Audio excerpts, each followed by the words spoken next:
Hey guys, Chrissy here. Welcome to my channel if you're new, and thanks for coming back if you are a subscriber. In my channel, I like to do videos on motherhood and lifestyle and ways to make your life a simpler, more organized, and productive life. Let's get some joy in our lives because I know that's what we're all striving for. If you hear my puppy, she decided it's time to play. I don't know. I get moving around and she's like, oh, we're playing today. So if you hear some nail clattering, that's just her. Anyway, into today's video, I thought we could talk about some ways that me and my family focus on Christ during this holiday season. So we are a Christian family, and for us, we choose to make Christmas very much about Christ. There are lots of reasons for that, obviously. But in today's society, it's kind of hard to make it about Christ, what it was, as I believe and our family believes, it was originally intended for. And so it's hard to keep my kids focused, and even mine and my husband's focused on what really Christmas is supposed to be about. And so if I just go through life and hope they'll pick up on it, that won't happen. So we have been very intentional on ways to keep our kids focused on that. There are actually quite a few things that we have bought through the years and things that we've been given also that help us with that. So I will try and insert videos and pictures of things that we use, and I'll have links down below. I don't think any of these are affiliate links. If they are, I'm not getting paid for any of this. This is just what we use as a family. But I'll try and keep all relevant links down in the description below. So if you would like to purchase some things or if you'd like some more information, you can go to those websites and find them. So with all that being said, let's get into this.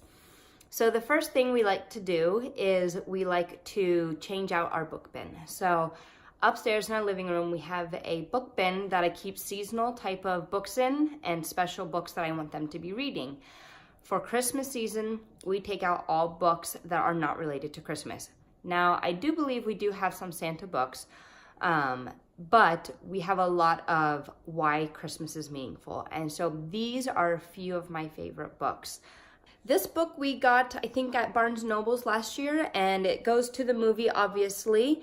But it's just a really simple book that is also an activity book for them, that they're not just reading the story of Jesus, but they're also kind of finding things in the picture to make it fun for them. So currently my kids are ages 4. I have a set of twins that are 7, and my daughter just turned 9. So my children are a bit on the older spectrum, and I will show you things we used when we had really little ones and things that we're starting to use more now that they're older, because we can kind of use more detailed and in-depth type of things right now, things that don't need to be fast moving, but can also be kind of long and drawn out so that they can pay attention and learn a little bit more about why this is important. So that book would be good for really little ones. Then we have this book that we used when the kids were little, and my youngest still enjoys it, and my older ones actually like reading it to my youngest. Now that they can read and they actually have been read this story quite a bit, they know the story, and so they like to read it to him. We also have obviously some silly ones that aren't, like I said, Christ focused, because Christmas is about family also and about traditions, and it's because of Christ's birth that we have that wonderful picture and things like that, but I'm not here to pretend that we don't do things outside of Christ-focused things. So, this was another book I got. I think, yep, this is a Scholastic book. So I was a teacher, and I got a lot of books the years I was teaching, and it was a Christian school that I was teaching at. So I got a ton of these types of books from Scholastic when I was a teacher because it was greatly discounted. Look in your libraries. Even try maybe swapping out with friends and say, hey, for the first couple weeks, do you want to use your books? And let's switch them for the last 2 weeks of the season. Could be a really fun way to get new books for Christmas in your household without having to spend any money. This is another book I have. This is by the author who wrote the Jesus Storybook Bible. So it's a very fun picture book.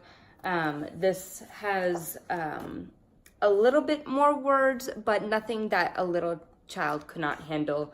And the pictures in here are really beautiful.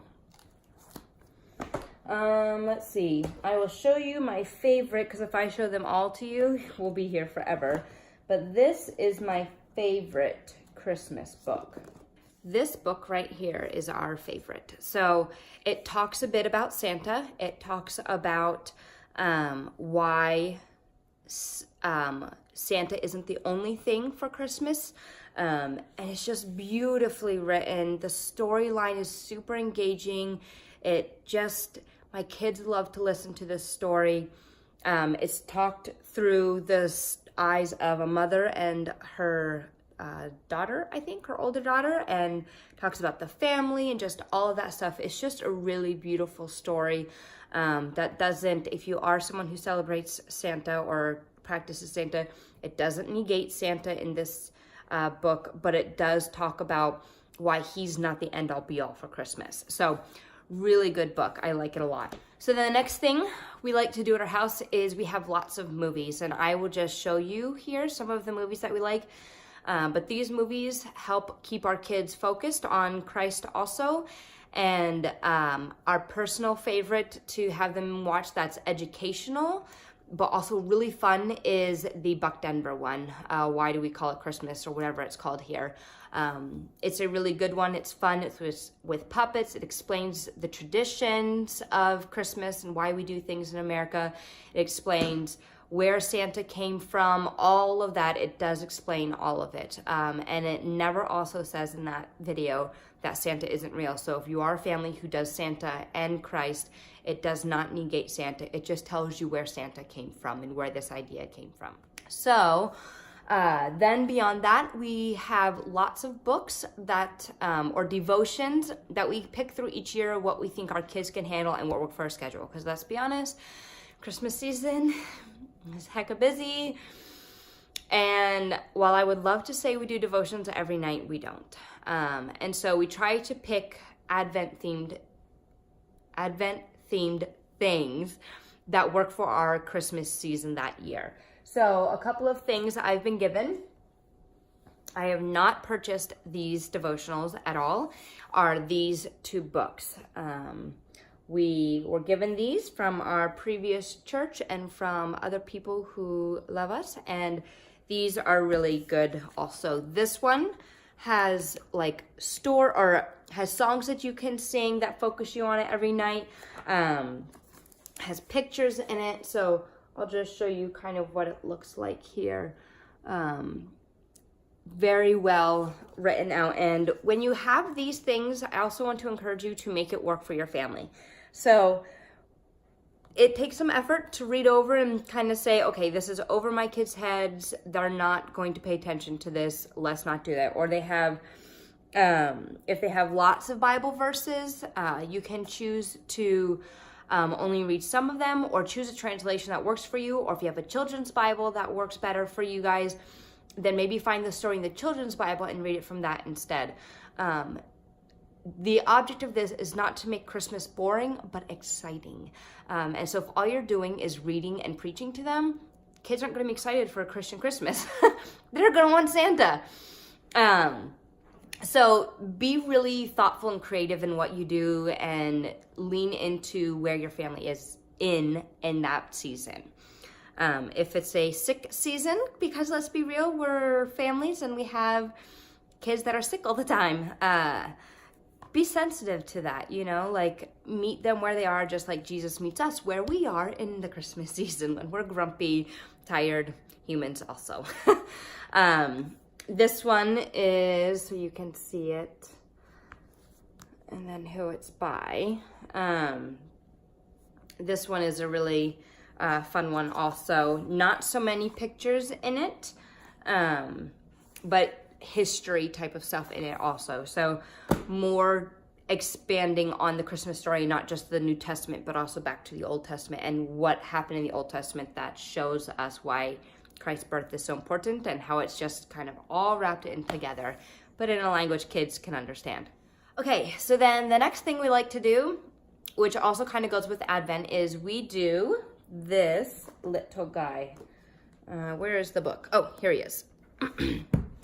Okay, so the Shepherd's Treasure. And if you follow me on Instagram, then you would know I've talked about this and I show pictures of how we do things. But this is essentially your Christian elf on the shelf. The difference is that he's not watching you to see if you're good to get presents on Christmas. He's showing you how to find Jesus through the Christmas season. So that's why I absolutely love this. I don't follow it to the T because this mom's busy and tired, and so I just don't. So I'll move around the days. Their website gives you ideas on how to do the shepherd each day, and they even have 3 different sets of cards that you can use. So like if your kids are starting to be like, oh, I remember that from last year, that's stupid, you can get their next set of Advent cards. So you still use the book, you still use your shepherd, and you just get the next Advent card and go through those instead. So I really love this. My kids love this. I don't do it every day because I don't. And sometimes it's not in the morning. Sometimes I do it while they're at school so that I don't have to be up super early figuring it all out, or the night before. I have the daytime to figure out how to make it work. I also look at my schedule and say, hey, this would be a great one to do for today because it'll works with our schedule. So some of the things that you do with this one is that you will make cookies and give it to like neighbors and things. And I love that. But if that falls on like a Wednesday when Bella has ballet and we have kid worship that night, I'm not baking cookies that night. So I'll move that card to a day that I'm like, oh, Saturday. We could totally do it on Saturday. So when they wake up Saturday or whatever, that will be out for them and that will be our plan for the day. So while you do have an order, and as you get further along in your Advent, it is more purposeful and more focusing on the story of the actual birth of Jesus. And so that time I do like to follow their plan because it does go in a good order. The rest of the month I can skip, or I can say, let's move these things around. So that's how I like to use that for me and my family. Oh, so we also have a special toy bin that has manger items in it. When they were little, we like to use these for storytelling and how to, and even like the memorization of the story of Christmas Day. So that when they were little, we would talk about why this person is important, why the shepherds are important, why the wise men are important. We would talk about how the story happened. And so by playing it with them, my kids at a very young age learned why the shepherds are such an important part of the story. And it's not just this random fact in the Bible. And so I really encourage you to find some manger scene type of things that you let them play with, because if you're like my family, we have a beautiful creche manger scene that the kids are not allowed to touch. They know it's not theirs, but we don't want them to think that this is an untouchable subject. And so we wanted to give them toys that would allow them to play with it and be creative, and even allows their brains to kind of think through everything they're hearing through the Christmas season. You can listen to them and say, okay, there's something a little off there. And so you can talk through that with them even. You can learn a lot about your kids while they play. So, and they don't think you're listening. So a little bonus tip for you there on motherhood. So I think that is actually everything that we do in our holiday season. We don't do it perfectly. I can be a grumpy hot mess, and my kids see it. They know it. They know that's why Jesus came. Because I'm a grumpy hot mess sometimes. So I would love to know what things you guys do for Christmas that keep you Christ focused. What things from this video do you think you will use next year? Or even that you can use even this year. I would love to learn some new ways of doing it. These are all things that we've been doing for several years. My kids are getting older, and while some of it is exciting, I have a feeling we're gonna start getting to that age where it's like, this is stupid, we're not doing this, this isn't cool. So I would love some new ideas, especially for the older ages, because like I said, my oldest is 9, so I've only been doing this stuff for the little years, essentially. We're just starting to move into the older years here. So let me know in a comment below. Give this video a like and thumbs up. Not a like and a thumbs up, a like. And share it with your mommy friends, and let me know what other kind of content you'd like to see from me. All right, I hope you all are having a Merry Christmas. Bye.